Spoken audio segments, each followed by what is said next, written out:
നിന്റെ മനസ്സ് ചത്തുപോകാനുള്ള കാരണം ബഹുമാനപ്പെട്ട ഇബ്രാഹിം ഇബ്നു അദ്ഹം റളിയല്ലാഹു അൻഹു പറഞ്ഞതായി ശഖീഖുൽ ബൽഖി റളിയല്ലാഹു അൻഹു പറയുകയാണ്, ഇസ്തഅൽതും ബിഉയൂബി ഇഖ്വാനികും ഫലാ തറൗന ഉയൂബ അൻഫുസികും. നീ മറ്റുള്ളവരെ പോരായ്മകളെ കുറിച്ച് ധാരാളമായി അന്വേഷണം നടത്തും, എന്നാൽ നിന്നെ കുറിച്ച്, നിന്റെ പോരായ്മകളെ കുറിച്ച് നീ ആലോചിക്കുന്നേ ഇല്ല. സുബ്ഹാനല്ലാഹ്. എല്ലാവരും എന്നെ പോലാകണമെന്ന് ഞാൻ കാംക്ഷിച്ചാൽ ഇതെന്തൊരു വിരോധാഭാസമാണ്. ലോകത്തെല്ലാവരും വ്യത്യസ്തരാണ്. എന്റെ കഴിവുകളല്ല, എന്റെ പ്രത്യേകതകളല്ല മറ്റൊരാൾക്കുള്ളത്. അവരെ കഴിവുകളൊന്നും എനിക്കില്ല എന്ന ബോധ്യം എനിക്കുണ്ടാകണം. ആണിനെ പോലെയല്ല പെണ്ണ്, പെണ്ണിനെ പോലെയല്ല ആണ്. വീട്ടിലെല്ലാവരും ഒരുപോലെയല്ല. ഒരേ തെങ്ങിലുള്ള ഒരേ കുലയിലുള്ള തേങ്ങകൾ, ഒന്ന് ചെറുതാണ് മറ്റൊന്ന് വലുതാണ്. ഒന്നിന് മണ്ടലി ബാധിച്ചിരിക്കുന്നു, മറ്റൊന്ന് പെട്ടെന്ന് മൂത്തിരിക്കുന്നു, ഒന്നതാ പെട്ടെന്ന് ഉണങ്ങിയിരിക്കുന്നു. അങ്ങനെ വ്യത്യസ്ത സ്വഭാവം. ഒരേ തെങ്ങിൽ അതിന്റെ മൊരട്ടിലേക്ക് പാർന്ന വെള്ളം ഒരുപോലെയാണ്, അതിന്റെ മൊരട്ടിലേക്ക് കിട്ടിയ വളം ഒരുപോലെയാണ്, അതിന് കിട്ടിയ എല്ലാ പരിചരണങ്ങളും ഒരേ കൊലയിൽ നിന്നാണ് അതിന് കിട്ടിയിരിക്കുന്നത്. പക്ഷേ ഓരോ തേങ്ങയും വ്യത്യസ്ത സ്വഭാവമാണ്. ഇതുപോലെ വീട്ടിലുള്ളവർ, അതേ നമ്മളെ വീട്ടിലേക്ക് കെട്ടിക്കൊണ്ടുവരുന്ന മരുമക്കൾ എല്ലാവരും ഒരുപോലെയാകണമെന്നില്ല. ചിലർ നല്ല മതബോധമുള്ളവരാകും, ചിലർക്ക് മതബോധം ചിലപ്പോൾ കുറഞ്ഞു പോകും. അതിലേക്ക് മാറ്റിയെടുക്കേണ്ട ഉത്തരവാദിത്വം നമുക്കുള്ളതാണ്. ചില ആളുകൾക്ക് നല്ല വൃത്തിയുണ്ടാകും, എന്നാൽ ചില ആളുകൾ ആ വൃത്തിയുടെ വിഷയത്തിൽ കുറച്ച് സൂക്ഷ്മത കുറഞ്ഞവരാകും. ചിലർക്ക് നന്നായി സംസാരിക്കാൻ വൈഭവമുണ്ടാകും, ചില ആളുകൾക്ക് സംസാരിക്കാൻ അത്ര തന്നെ വൈദഗ്ധ്യം ഉണ്ടായെന്നു വരില്ല. ചില ആളുകൾ പെട്ടെന്ന് ആളുകളോട് മിങ്കിളാകും, ചില ആളുകൾ അതാ എപ്പോഴും ഒറ്റക്ക് മാറി നിൽക്കുന്ന പ്രകൃതക്കാരാകും. ഇങ്ങനെ വ്യത്യസ്തമായ സ്വഭാവക്കാരാണ്. എന്നാൽ അവരെ കുറ്റവും കുറവും മാത്രം കണ്ടുപിടിക്കുന്ന സ്വഭാവം നിന്റെ ജീവിതത്തിൽ ഉണ്ടാവാൻ പാടില്ല. عيوبك قاب لا غيب غيرك من كل من الناس من عيب له سليما മഹാന്മാരാണ്. നിന്റെ ക്യാമറയിലെ നിന്റെ സെൽഫി ലോകമാണല്ലോ ഇത്. ഈ സെൽഫി ലോകത്ത് നിന്നിലേക്ക് നിന്റെ ക്യാമറയെ നീ തിരിച്ചു വെക്കണോ?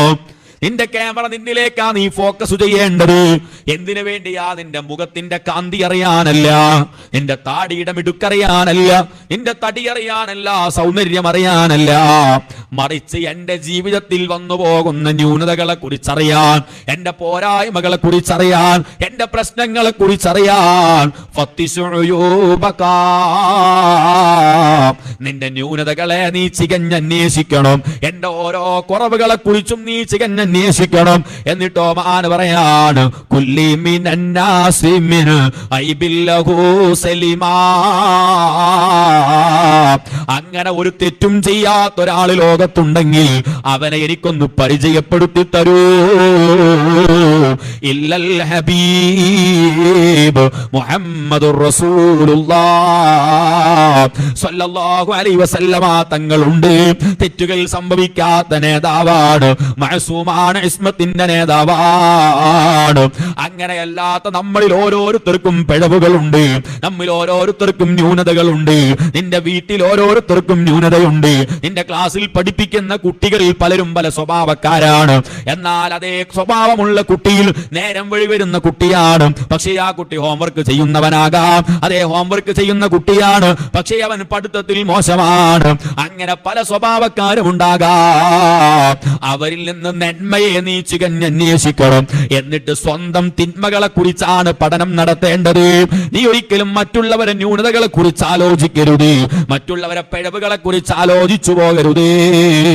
അതല്ലേ ബഹുമാനപ്പെട്ട മുത്തുനബി സല്ലല്ലാഹു അലൈഹി വസല്ലമ തങ്ങൾ പറഞ്ഞത്, ഓരോ പ്രായമുള്ള ആളുകളും അവനേക്കാൾ പ്രായം കുറഞ്ഞ ആളുകളെ കാണുമ്പോൾ ചിന്തിക്കണം, അല്ലാ, ഇന്നെങ്ങാനും ഞാൻ മരണപ്പെട്ടാൽ, എന്റെ ആത്മാവ് ഇവിടെ വെച്ച് പിടിക്കപ്പെട്ടാൽ, ഞാൻ ഈ ലോകത്തിൽ നിന്ന് മരണപ്പെടേണ്ടി വന്നാൽ, ഈ ചെറിയ കുട്ടി എങ്ങാനും അതുപോലെ മരിച്ചാൽ അവൻ എത്ര ഭാഗ്യവാനാണ്. അല്ലാ, വളരെ കുറഞ്ഞ തെറ്റല്ലേ അവന്റെ ജീവിതത്തിൽ വന്നിട്ടുള്ളൂ.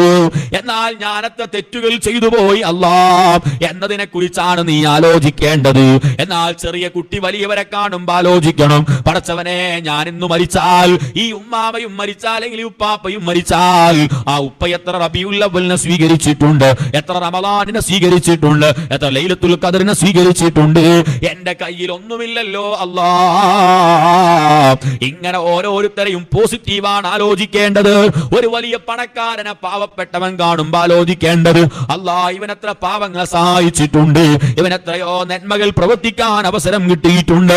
എന്റെ കയ്യിൽ ഒന്നുമില്ല, എനിക്ക് ആർക്കും ഒന്നും കൊടുക്കാൻ പറ്റിയിട്ടില്ലല്ലോ.